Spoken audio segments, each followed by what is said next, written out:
Okay, guys, we're going to go ahead and get started. I think most people are in the room right now. So if you have any late stragglers coming in, I'll just go back over a few things when they get in. But other than that, I think we're ready to go. So just wanted to introduce myself. I'm Herndon Davis of MortgageRealEstateServices.com. And this is a webinar that I'm conducting to really teach people the ins and outs of how to finance rental property, fix and rent, fix and flip, commercial and residential properties. So just wanted to make sure that you guys are aware of it. If you can hear me, you let me know. I think you can. And I think we're just going to go ahead and get started. All right. Let's see here. Let me get started. All right. Again, I'm Herndon Davis. I'm a mortgage broker. And so what I do, I specialize in commercial and residential investment properties only. So these are not owner-occupied properties at all. These are not properties that you, your wife, your husband, your spouse, and your children all move in together and live your life. These are properties that other people moving in and paying your rent. These are properties that businesses move into and pay you rent. These are properties that you either buy and is move-in ready for the tenant, or you buy and you fix it up and then you rent it out, or you buy and fix it up and then you flip it or you sell it again. It doesn't matter what the scenario is, but these are non-owner occupied homes. All right. I'm a mortgage broker, which means that I represent multiple lenders, and I actually match clients like yourself in terms of finding the right loan, the right structure, the right lender to move forward with the transaction. So I'm not sitting at a desk. I'm not working for a bank like a commercial bank like a Wells Fargo or Bank of America or any of those type of entities. The programs that I have are not federally mandated. They're not under FHA. They're not under Fannie Mae. They're not under Freddie Mac. So I'm going to get into that a little bit later as to the differences between those type programs and the programs that I represent. I'm based in Houston, Texas. However, I can work deals across the entire United States of America, plus the District of Columbia. So that includes every state, like I just said. So if you got deals in those states, let me know. I can help you work them. All right, let's see here. All right, so our goals for the next 45 minutes to an hour basically is to learn the differences between the conventional lending and the non-conventional financing that I represent. All right. Also to understand what the different loan products are, because they are very different. A loan product for fix and flip, fix and rent, turnkey rental, Airbnb, commercial leasing, they're all different. And so I want you to understand what makes them different, and so that you can have an idea of going forward what you might want to do. Next, we're going to go through the vocabulary of commercial leasing and residential rental investment. You got to learn these terms. You can't memorize them. You got to understand what people are saying, and because you're going to make business decisions based upon these vocabulary words. All right, so it's really important that you understand them. Then finally, we're going to learn how to finance the down payment and closing costs for these properties that you guys are going to be buying. Now, I know that down payment and closing costs are probably one of the biggest barriers to entry into this market. I'm going to show you 4 ways to overcome those barriers that you may not be aware of. All right.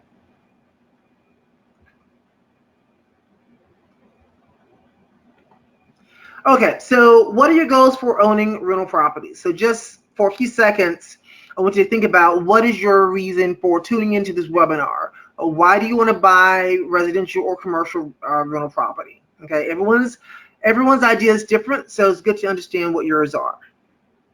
So I'll give you a few seconds to think about that. What are your reasons? Okay, there are many different reasons for that. Some people just want the tax write-off, which is perfectly okay. All right. While other people want extra income to pay for monthly expenses, which is perfectly okay.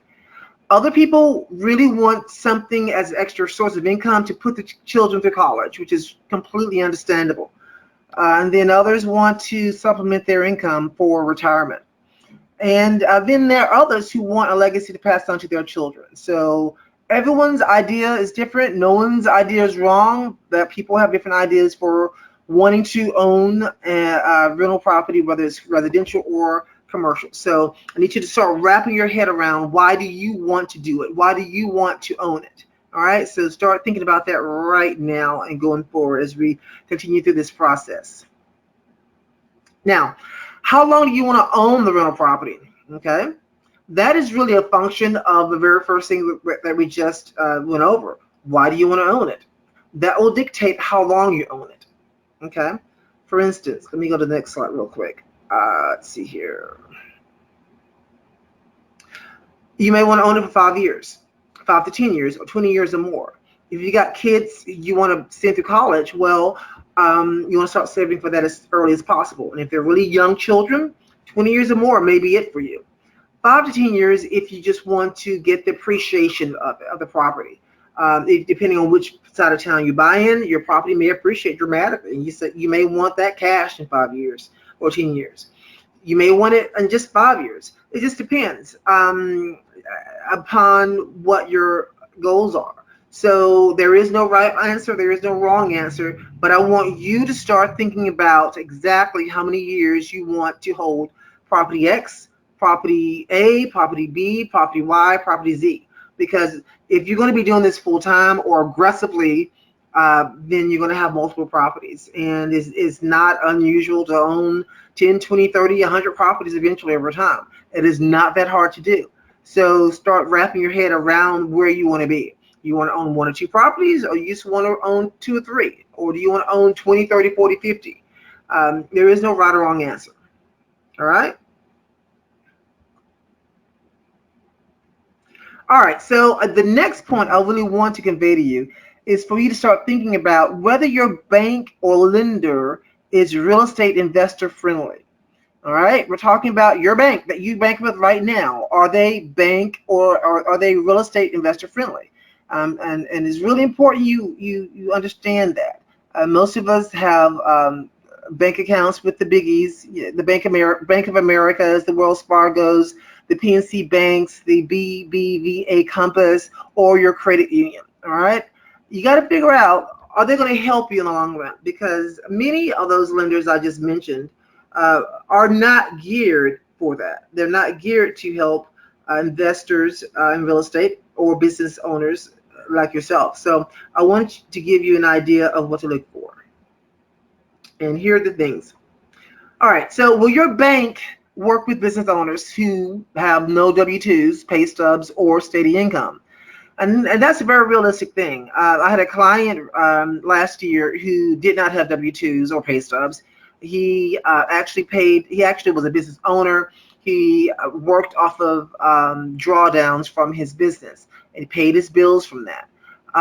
But a traditional lender who's looking to loan you money for your investment property is not going to want to or will not loan you money without any W-2s or pay stubs. It's going to be very, very difficult to get that done. But the investors that I represent, no problem. Okay, so again, just want you to start thinking about that. Now, will your lender finance rental, fix and rent properties, meaning properties that need to be fixed up, rehabbers? Okay, most traditional Fannie Mae, Freddie Mac programs will not allow that. It has to be in turnkey ready condition. All right, so if you got a steal out there, you know, a deal out there that's a steal, and you're getting it really cheap, and all you have to do is put a few $1,000s in it, and then you're going to flip it or rent it out, no can do with these great big federally mandated banks like a Wells Fargo or a Bank of America or a BBVA Compass or PNC or Credit Union. So they can't do it. All right. Now, will your lender fund ground up construction on a rental property? More than likely, the answer is going to be a big fat no. Or they're going to steer you to the small business division of that bank. And they're going to want to see lots of money coming in through the door. All right. So they're going to start treating you like an established corporation, not a mom and pop shop, but you got to show some income. And that's a problem with a lot of small business owners. They're in business, but they don't make a lot of income, but they've got great deals coming through the door.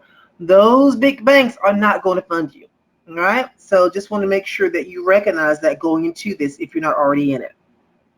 Now, will your lender use an asset depletion method to qualify you for a rental loan? Now, for those of you who don't know, the asset depletion method is just basically taking your existing resources, meaning let's say you have a mutual fund that has a $500,000 in it. What we will do, we will use a metric formula to say, hey, on average, you're going to make about 4.5% return every year for the next 10 years. And so we're going to pretend that's income and say, hey, we're going to take that as an income and insert it onto your 1003, and that will help you to get qualified for the loan. Now, that does not happen with the normal great big banks. That only happens if you are a high net worth account holder. So those things do not apply to everyday folk. Those terms do not apply to small businesses either. So it's really important that as you start your real estate business, as you continue to grow it, that you get with lenders who are real estate investor friendly. Now, the last thing is, will your rental property, can you get a rental property with less than 620 FICO? The answer is yes for my lenders. The answer is no for your lenders, probably. It's just what it is. Again, when you're dealing with these great big banks that are federally mandated, Fannie Mae, Freddie Mac type of products, you are very restricted on what you can and cannot do. All right? Okay, so there are basically two ways to finance residential rental property. There's either the qualified mortgage route, meaning the Fannie Mae, Freddie Mac type of products, which are cheaper, which meaning cheaper in terms of lower down payment is required, lower interest rates. Okay. However, you're going to have to qualify using your own personal credit, your own personal income, and your own personal debt ratio. Those are three things they're going to assess before they greenlight you for a residential rental property or landlord loan. And that is what gets a lot of people, because people don't make a lot of money, but they want to actually own rental property. Well, no can do. Okay, and in this first category, you may have a high debt ratio. Well, no can do in this category. You may have shaky credit. Well, no can do in this category of qualified mortgages. All right. So the lenders that fall into this first category, they are credit-based lenders, meaning they will make the loan to you, but based upon your credit, based upon your income, based upon your debt ratio. They're personally credit-driven. All right. Now the second category are non-qualified mortgage lenders, or non-QM. Now, these are the lenders that I represent, and they are asset-based lenders. They make the loans based on the asset itself, based upon the asset's ability to make money, meaning your asset, meaning the rental property that you're purchasing, it has to make money. If it makes money to pay the note, great, we will greenlight it. There's no looking at your personal income. There's no looking at your W-2s or your tax returns. In fact, you don't even have to have a 9-to-5 job. You don't even have to have a job to qualify for the number 2 category. All you need is the down payment, good credit, and a property that will show a profit or break even, at least in terms of the rental income versus the cost. Okay, let me repeat that just in case you missed that. You don't have to have a job for category number 2. You don't have to have a 9-to-5 job. You don't have to have W-2s or show your tax returns. All you need is a strong credit score and the down payment plus closing costs, and that's it. And a property that is profitable. All right, that's it. So again, we look at the asset itself. We don't look heavily at all at your personal income or your personal debt ratio. So that is the differences between the lenders that I represent, which is number 2, and the lenders in number 1.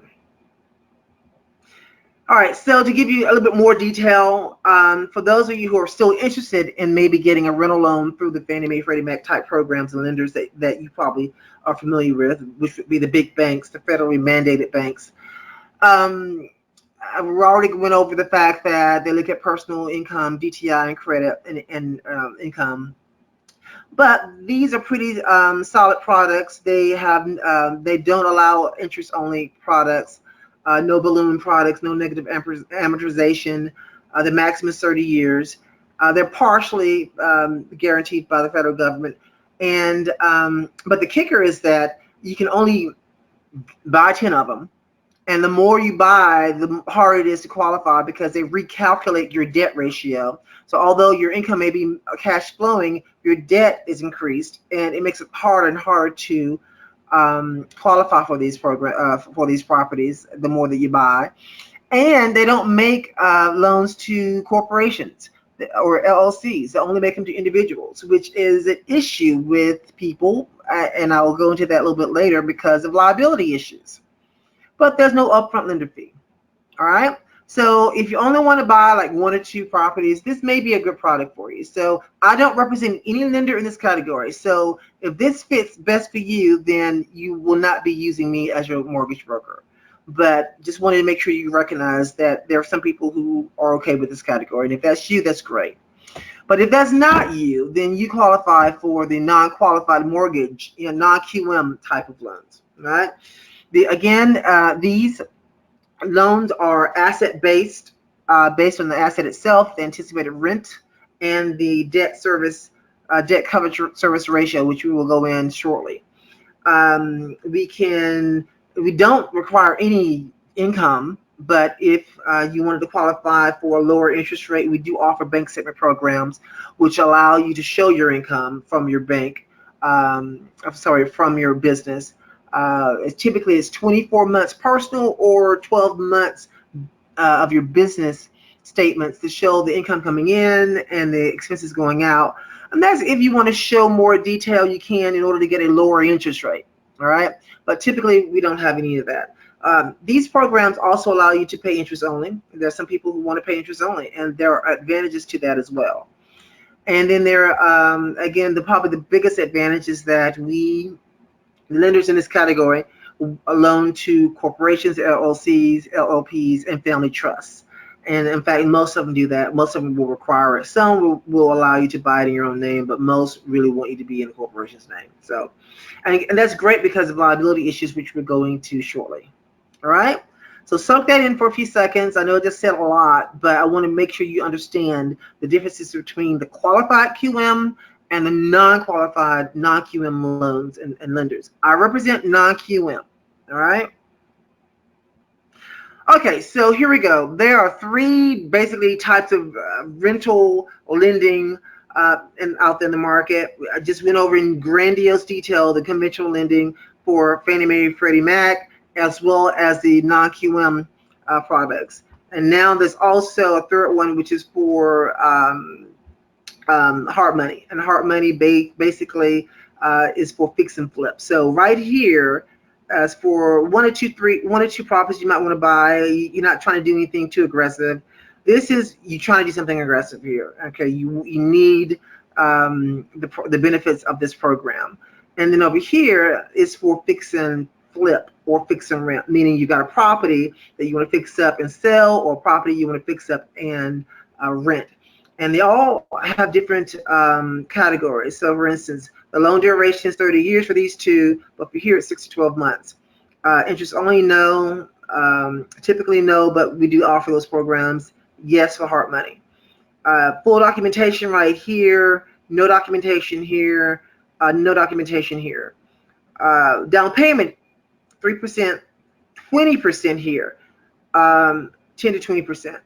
Okay, so that's a big difference right here. And the interest rates are going to be higher as well, categories, and we'll get into that in just a few seconds. All right, so take a gander at this right here for a few more seconds to look at the differences for each of the categories. Again, this is turnkey move-in ready. This can be fix and rent, or turnkey ready. This can be fix and rent and fix and flip. Okay. All right, so 3 types of rental lending, here they are. All right, so let me go to the next slide. There we go. So here are the interest rates typically. So 4.5% right now for Fannie Mae, Freddie Mac, 5.25 now to 9% for private money or non-QM, and hard money 9 to 11. Now again, this is only for 6 to 12 months, so you're not going to hold it for 30 years. The rates right here are pretty competitive now. They're higher than conventional lending, but they're higher for a reason. Now, I just mentioned that, but I want to go through it real quick. You will pay upfront for lender fees here. You can buy in a business name. You can't buy it here. You have no limited liability here, but you do have it here. There's no limit on the purchase. You can buy a non-QM. You got it. You got a cap right there. You can't buy a fix and rent right here under this category. You can't do fix and flip on this category. You're only restricted to 1 to 4 units. Here you can buy 5 units or more. You can buy the entire apartment building if you want. And it goes on and on. So I want you to recognize that although your interest rate is higher here, although your upfront lender cost is higher here, you get liability protection. And you get an opportunity to buy, fix, and rent property. And you can buy bigger properties. And you can do, what's really important here is the portfolio loan. Let's say you buy 5 properties. Or 3 properties. Right here, under the conventional lending, you can't combine those properties together. You have 5 different mortgages, all right? But over here, you can combine those 5 different mortgages together in one note and take advantage of the equity across the properties. That's huge. That's majorly huge, all right? People don't recognize just how big of a deal that is. And so again, if you buy 5 properties over here, great, you can buy 10 properties over here, but you cannot consolidate the notes. You have 2 different notes. Over here, you can consolidate the notes into one note. That's very big, all right? So take a gander at this for a few seconds. I want you to soak it all in, and because it's really important you recognize the differences. Because when you start getting into this business, I want you to recognize when people are talking to you saying, well, I can get you a cheaper rate over here. You can. But you're going to be restricted over in the conventional space versus over the non-QM space. All right, so give me a few more seconds to soak it in before we go to the next slide. All right, so here are some terms I need you to know. Cashout refinance. In the non-QM space is done a little bit differently than it's done in the traditional Fannie Mae, Freddie Mac space. Let's just say that you owe $100,000 right here on your property, but the property is worth $400,000. Under the non-QM space, they will loan you 65% LTV, which is loan to value of the market value. So basically, that's going to be 65% times the market rate of $400,000. That's a total of $260,000 that they're now loaning you.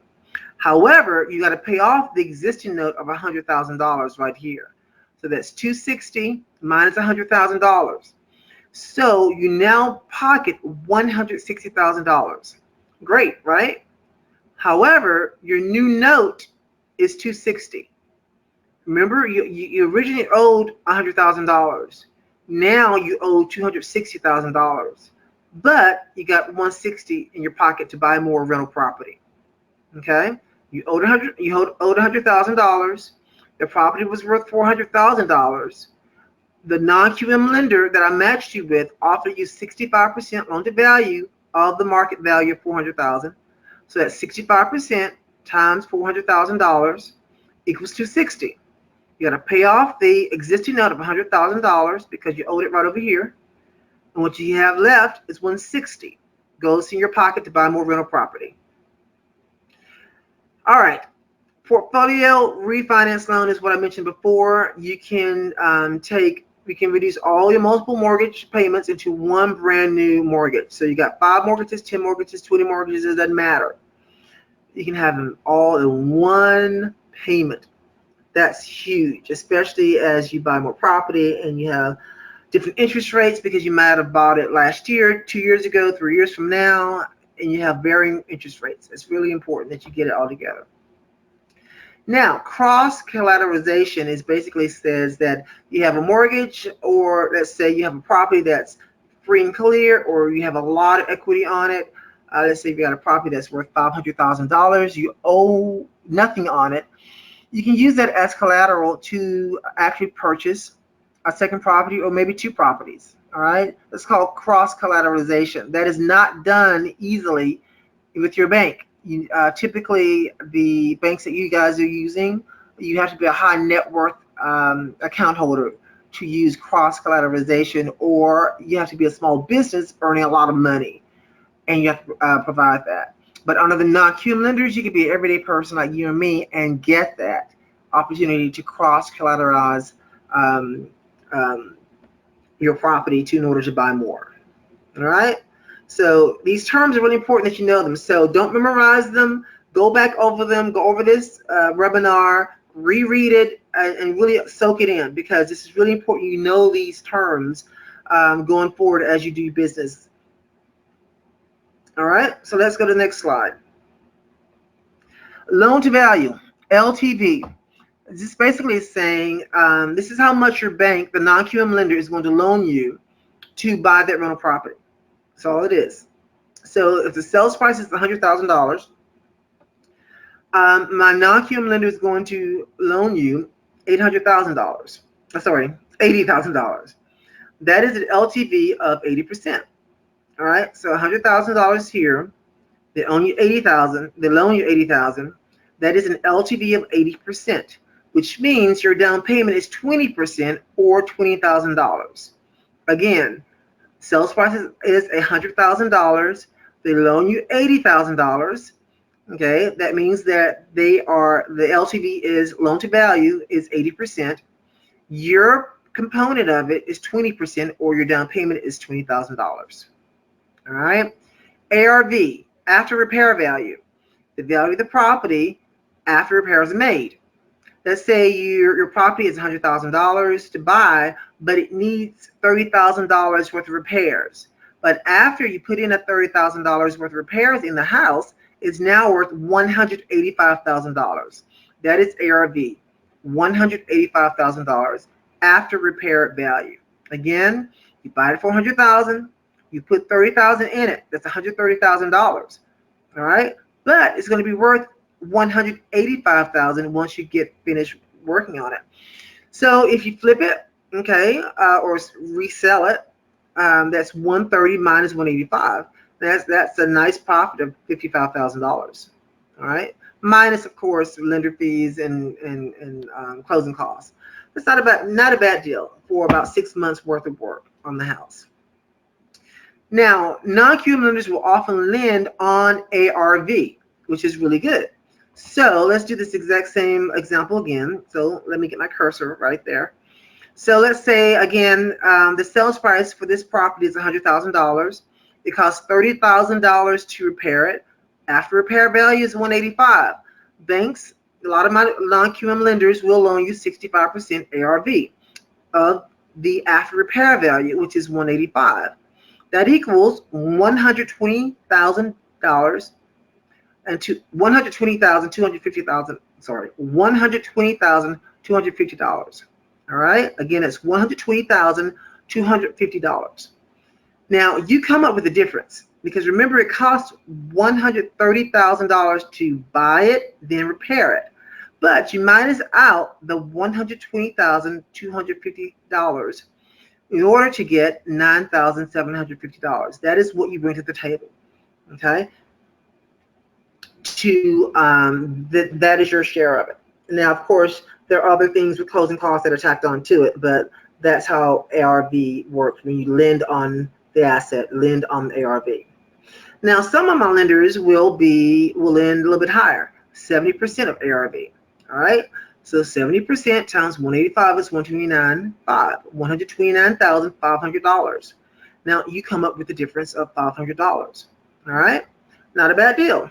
All right, but other lenders say, well, wait a minute. We will lend you 100% of the repairs, which is $30,000. Great deal, but we will only lend you 80% of the purchase LTV, which is $80,000. So you still come up with $20,000 or 20% down payment, but you don't have to come up with 30% of $30,000 for the repairs. So every non-QM lender is different, depends on the asset itself, meaning the rental property, meaning your credit, and just the rent that can come from the property or the actual repair value of the property once it's flipped. So every scenario is different. Every client that comes to me is different. You will be different from the one that I had before. So we just have to sit down and think about it and do the best thing for you guys. All right?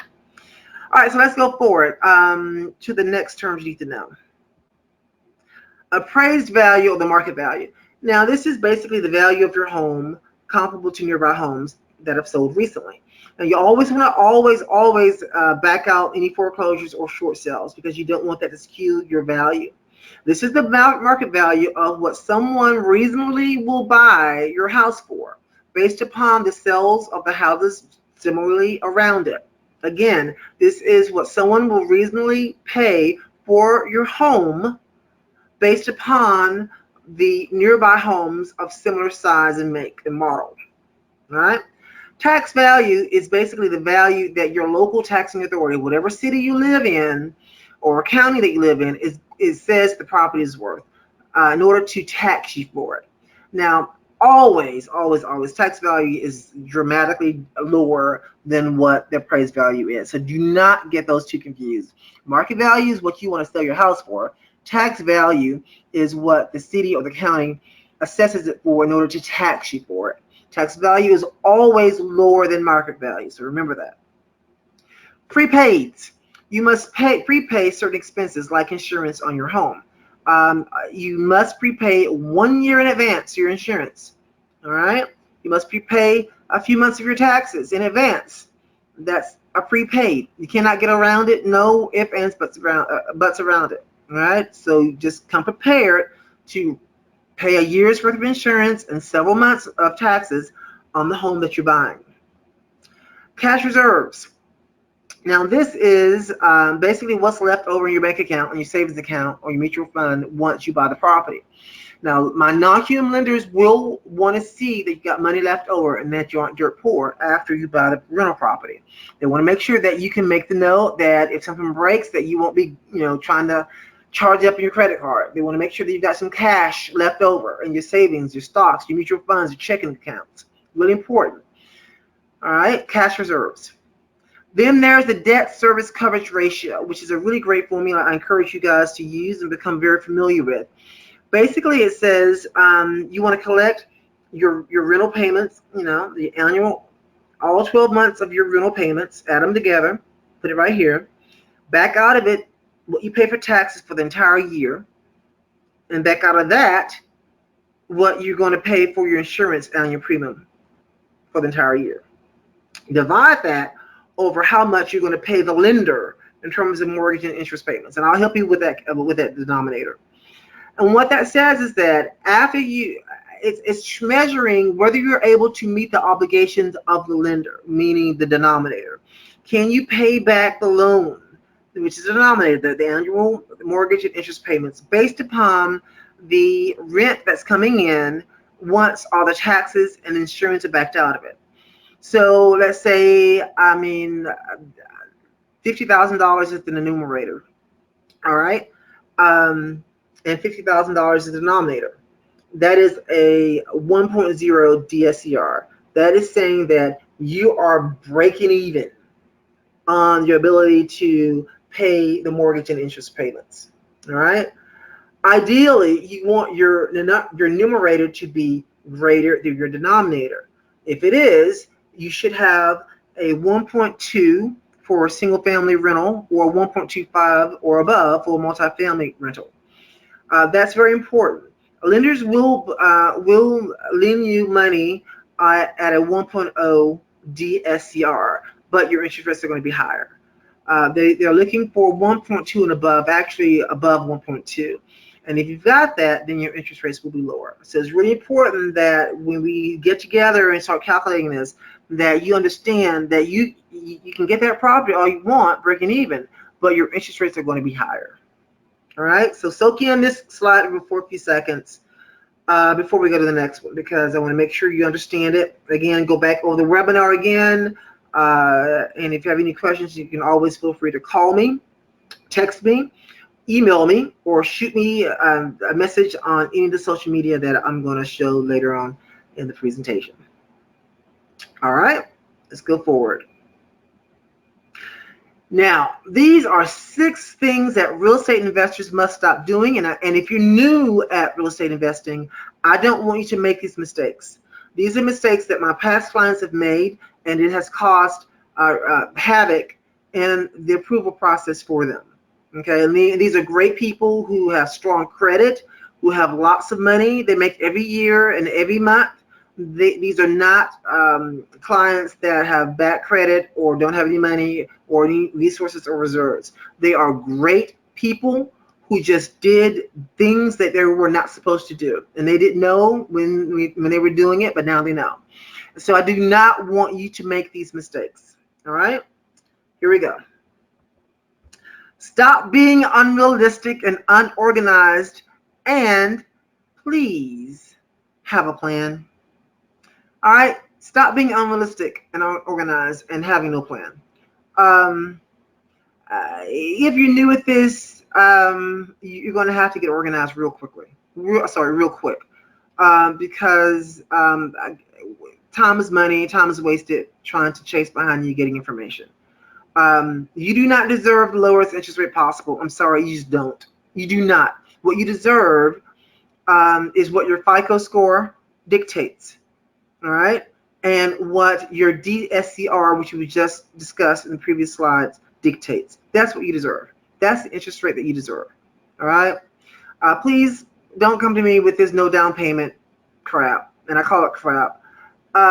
You're going to have to show some skin in the game. If you find a mortgage broker or lender that says no down payment, then please go with them. I applaud you for finding that person.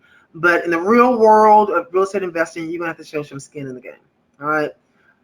All right. So please stop being clueless as to what you want in a rental property. Remember, in the very beginning, I asked you, why do you want to buy a rental property? Is it for your retirement, for your children to go to college with, to help with extra expenses, or do you want to pass on a legacy to your next generation? Okay. Know your reason. Okay. Know why you want to do it. Because we're going to build a strategy together, because I'm going to match you with lenders, and it won't be the same lender every time, because your strategy will evolve with every purchase that you buy. All right. Stop being surprised at the amount of paperwork that's required. Now, in the non-QM world, there's not as much paperwork that is required, but still there's some that's needed. So get with it. You're asking to borrow $100,000, $200,000 or more, so you're going to have to generate some paperwork. So let's stop being unrealistic about it and stop being unorganized about it, and let's just do it. Again, be collected, have all your information collected and organized. I should not have to chase you down the street to get it, or wait 2 weeks for you to give it to me. That's not going to work with me. I would gladly give you up to another mortgage broker so that you can have that luxury of taking your time to do this. All right, it's really important. I don't mean to be ugly about it. I'm just being realistic. Time is money, and I'm working with multiple people to make sure that you get this property financed. And so you need to be really mature about it and realistic about the process and going forward. All right, so soak that in for a second before we go to the next slide. Okay, here we go. The next slide. Stop writing off all your rental income if you must use conventional lending, and stop not having profit loss statements. Okay.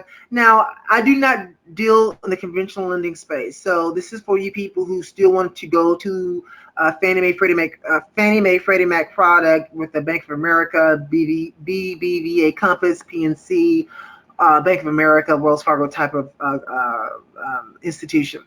You're going to need stop writing off all your rental income or writing off or taking all these tax breaks and loopholes, because I've had I've had clients who've made like six figures, $250,000, and was showing a loss, and then wanted to buy a house.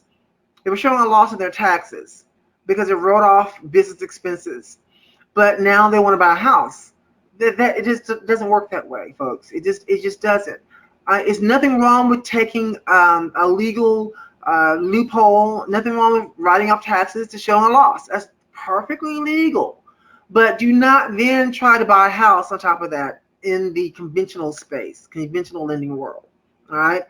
And if you are a business owner and you're trying to qualify, just remember that you're going to have an accountant. You cannot sit up and say, well, this is how much I made last year and this is my expenses. You're going to have an accountant who can certify your expenses and certify your profit loss statements.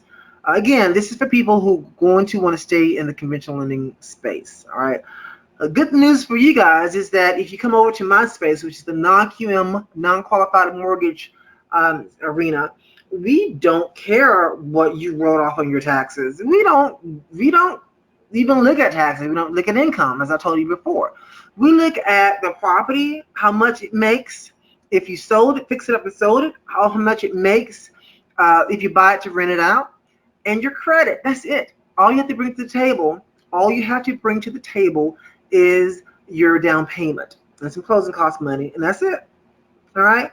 So, but if you're going to stay in that conventional space, then you got to stop taking those loopholes, because you will never buy rental property under those guidelines. All right. So stop. Step number 3, stop using conventional lenders. I know I've hit this repeatedly, but it's really important because people don't recognize that they're stunning their own growth by continuing to use these lenders. They cap you off at 10 properties. They look at your personal income, your personal DTI, your taxes. They will not loan money to you as a legal entity, but only as you as an individual borrower. They will not do consolidation loans. They will not do construction loans unless you are a small business. They push you to the small business department in their bank to qualify for the construction loans. They don't do interest only. So many reasons why you should not be using them. So especially if you want to do this aggressively or as a full-time investor. So stop doing that. Number 3 point. All right. Next, stop avoiding multifamily and commercial rental property. The same super intelligence that you use to buy a single family home is the same super intelligence that you use to buy a multifamily or a residential commercial building with 5 units or more. You're missing out on great opportunities by saying it, it's too much, it's too big or whatever. You're missing out. I'm just telling you right now. Take a leap of faith. I will guide you through it. But it is the same rationale. It's a little bit different in terms of requirements of the DSCR, but pretty much the same process. So stop running from or avoiding multifamily or commercial rental property. All right. And the next thing you need to stop doing if you're a real estate investor or want to become one is stop cheapening fix and rent and rental construction projects. Put in decent work and material. This is really important because a lot of my clients, there's nothing wrong with this, are buying rental property and renting it out to Section 8 tenants. Nothing wrong with that at all. I actually applaud you for doing that, for providing affordable housing. However, please do not cheapen the quality of the work. Now, I know that for rental properties, you don't put in a chandelier, when you can easily put in a ceiling fan from Home Depot for $60. I get that. But just remember that if you buy a distressed property, slapping a few coats of paint on it and replacing a few wall sockets is not going to change the quality of that property. You got to put in some real work to replace what needs to be replaced, fix what needs to be fixed, and then flip it for rental or flip it for resale. You don't have to put in the Ritz for a rental property. I do want you to recognize that you can make it livable. You can make it basic and plain for rental. But remember that you get more money the more you put into it, and that you have to find a middle ground when you're fixing it up and when you are fixing it up to rent, whether it's to low income or whether it's to market value, or you're fixing it up to resell. And remember that everyone has an opportunity, everyone has a choice to rent from you or not to rent from you. And believe me, enough people in this country have watched HGTV. They think they are mini mogul real estate investors themselves. People know quality work when they see it. People know crappy work when they see it, no matter what. So just remember to target. Remember, do not underestimate your target audience. Put in decent workmanship and materials, and opportunities will follow. Your reputation will follow you and will precede you as well. So just remember that as well. Step number 6, stop doing is stop buying property in your personal name. Incorporate. There are 3 major reasons why you need to buy property in corporation's name. Personal liability. I use this example all the time. Yes, you can buy a property in your name using the traditional Fannie Mae, Freddie Mac products from your Bank of America type of institution. However, it's in your name, and you do not have the extra added luxury of liability. Now, you can buy insurance, rental insurance, to safeguard you. But let's just say one of your tenants hurts themselves because of something that went wrong with the house, and your rental policy covers, let's say, $50,000 worth of expenses and fees and things of that nature. However, your tenant sues you for $100,000 and wins. So your insurance pays for the first $50,000, and where does the extra $50,000 come from? You got a $50,000 policy, but you still owe another $50,000 judgment. It comes from you. It comes from you. It comes from you.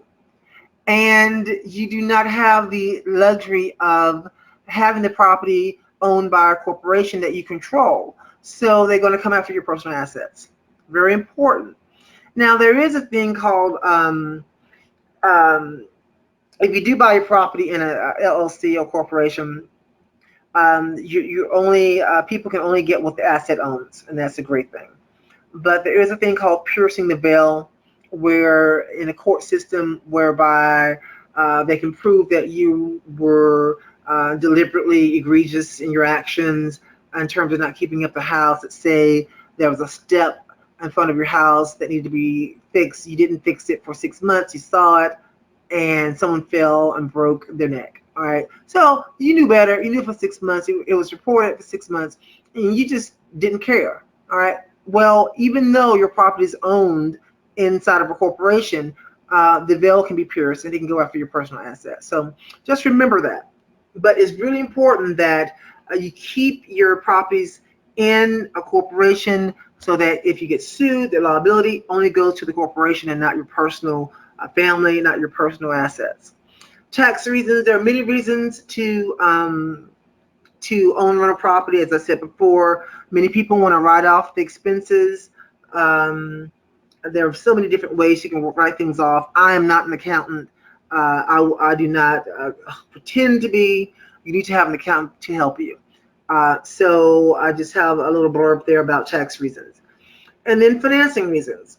All right. So conventional investment loans are made to individuals and are very restrictive. However, non-QM loans or non-conventional loans have much more latitude and creativity in financing. And when I say creativity, we've got creativity. So, but it only happens when you are legally incorporated. So it's really, really important that you recognize those 3 major reasons why you should incorporate. All right, let's go to the next step. Financing commercial property. All right, so this is a piece that I really want everyone listening to really take advantage of. Don't run from commercial property. Don't run from it. Embrace it. All right, and here's what I'm talking about, what commercial property is. A multifamily, that's 5 units or more. All right. Office building, retail building, corner store, shopping center, a building that contains restaurants, bars, a daycare center, or warehouse buildings. All right.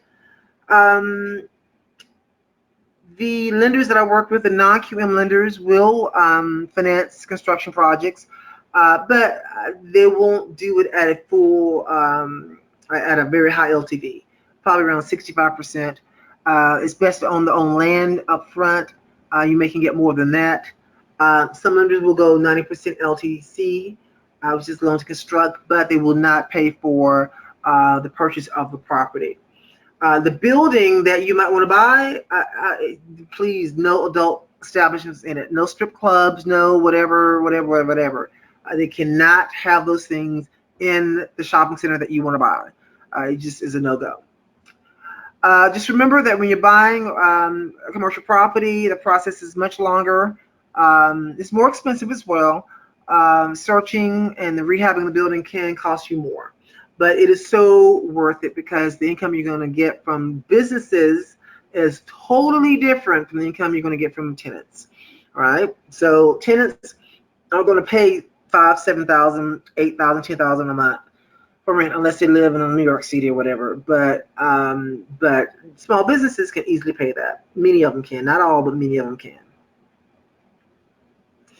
Now, in terms of buying and financing commercial property, the similar rules apply, but the DSCR is higher, 1.25 or more. We can go lower, but of course, again, the interest rates is going to be higher. So I just strongly encourage you to be carefully select properties that have high DSCRs, and I will help you with that calculation. It's best to have a higher FICO. We can deal with lower FICOs. Again, the interest rate is going to determine that. It's best to get a turnkey property that's already filled with tenants. Also, decide whether or not you're going to pay all the insurance and utilities, taxes, or whether you're going to push that cost out to the tenant themselves to pay. If you do that, remember you may not be able to charge as much if they're a small business. So just remember, what things do you pay for? What things do they pay for? And be able to be okay with that eventual lease amount that you come to.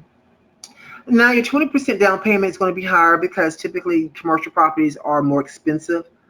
Your realtor costs are going to be higher. Realtor costs are typically 3% on residential, but when it comes to commercial property, I believe it's 7, 8, or maybe 9%, depending on where you live. So that's going to be higher. Your prepaid costs are going to be higher because insurance on a building is higher than insurance on a rental property or a single-family unit home. So the costs are going to be higher. So just remember that when you go forward, but it's so worth it when you start bringing in the revenue. All right, so let me go forward with this one. Okay, yeah. So again, same thing applies, no tax returns or minimum documentation based upon the lender that I match you with. Some lenders will allow you to do bank statement programs, tax returns in order to get a lower rate. Other lenders will still require zero documentation, just come to the table with a down payment. And for the most part, you will get a 30-year term, and sometimes a term adjusts after, the interest rate adjusts after 3 years. But again, I'll explain it to you once we get the property on the contract and what. Actually, before you get the property on the contract, I'll explain that to you. All right. Now, this is probably the most important part of the presentation. I want you to recognize this. There are 4 main ways to fund your down payment and closing costs. The typical closing costs down payment is 20% for non-QM lender. Now, it's going to be cheaper for a traditional lender, but again, we've already discussed why you should go with a non-QM instead. 20% down payment, closing costs, let's say realtor fee around 3%, lender fee, which is going to be the lender and me together. This is how I get paid. I'm not doing this for free.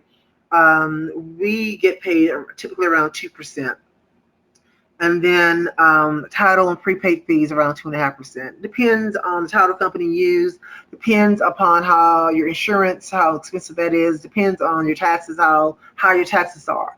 So 2.5% is an aggressive, conservative, high amount, but you may buy in a very high end area. So you may hit that 2.5% rate, but others may not. It may just be 1% because you bought in a less expensive area of town. So now some lenders will want to see leftover cash reserves, and I have discussed that before. And while another lender of mine will charge you upfront cash reserve, they may charge you 6 months mortgage and 3 months taxes, and that's something you must fork over to the lender versus showing that you've got it left over. So it depends on which lender I match you with. All right. So here we go. You're going to find 4 ways to fund your down payment and closing costs that does not hurt you as much as you think. All right. So use business credit. Everyone should have a legal entity that you've created, and everyone should be getting business lines of credit, business credit cards, and business loans in that entity's name. Business credit is separate from personal credit. They do not mix. Your business credit does not show on your personal credit, and vice versa. All right. Starting out, if you've got strong credit, it's best to go ahead and get business credit cards based upon your personal FICO score. All right. You will be a personal guarantor for the business credit card, but it will be in your corporation's name. It's best to get store credit, vendor credit. It's best to try to get lines of credit, business lines of credit. I could do a whole webinar on this, but I want you to do some research around it as well. Business credit is very important because eventually what you want to do is get enough credit in your credit line that you can basically charge your do an advance and use that as your down payment. And then a lot of these cards have 6 month or year repayment programs where you pay 0% interest on it. And what you want to do is pay down the amount of the card as your rental income comes in, or along with your 9-to-5 job. It's probably the best way to do it if you don't have the money yourself. All right. Again, business lines of credit, business loans, you got to make sure that you get incorporated, that you get a DUNS, the Dun and Bradstreet number, that you get a EIN number, that you start applying for vendor credit, business credit cards, and business lines of credit. And if you need help with any of that, I've got a company that I can refer you to. All right, personal savings. 401k loan, always do a loan, don't cash it out, pay yourself back. You can use your investments. You may have to, if you can do a loan against your investments, do that. If not, cash it out, but pay yourself back. Mutual funds, stocks, if you have to sell the stock, sell it, pay yourself back. It's really important that you pay yourself back. You don't want to just cash things out. You want to do a loan to yourself. Do not just cash out your assets. All right, it's very important. If you got a 401k, do that. You got investments with maybe $500,000 in it, whatever. Borrow against that, but do not cash out unless you absolutely have to. Equity in your home. Now, if you own a home, if you got a nice size chunk of equity, then take out an equity loan or take out a HELOC, which is a home equity line of credit. Do that, do that, do that, and I mean do that. You're sitting on equity, you're going to have to pay it back eventually. If you're working a 9-to-5 job, fine, use that income to pay it back, or use your income from your rental property, but do not be stopped by not having the down payment and closing costs to close on your property. This just does not make sense. You've got 4 major ways you can do it. Do it. All right. Now, the last way you can do it is to partner with another person or several people. Now, how you guys work that out is your all's business. All right. Do a contract saying how much how much you're gonna pay each other back in terms of rental income.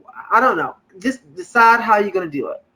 But come together as a group and divide that 20% by 4 people.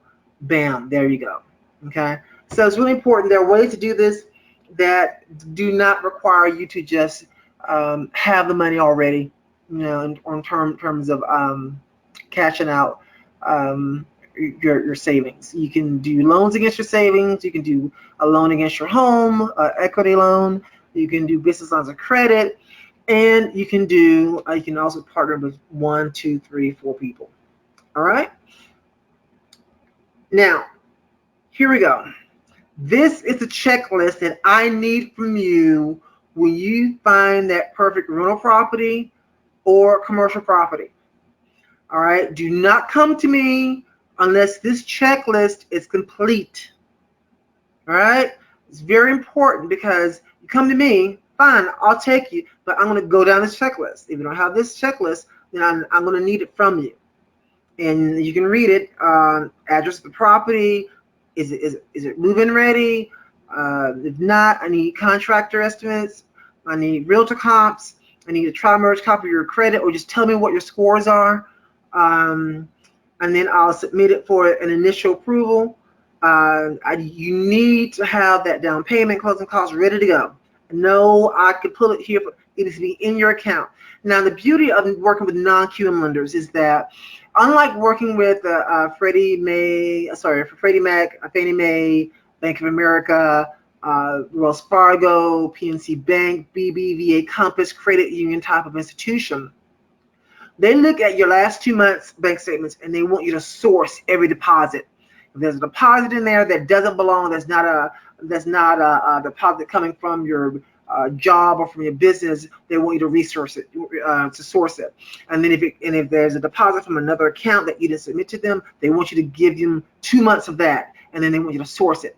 And it's very intrusive. But they're doing their job. They're trying to make sure there's no fraud going on. They're doing their job because they're federally mandated to do that. Now, non-QM lenders, not a problem. Just give me 1 month's bank statement, and it better have that cash in there. That's it. There's no sourcing of income for anything.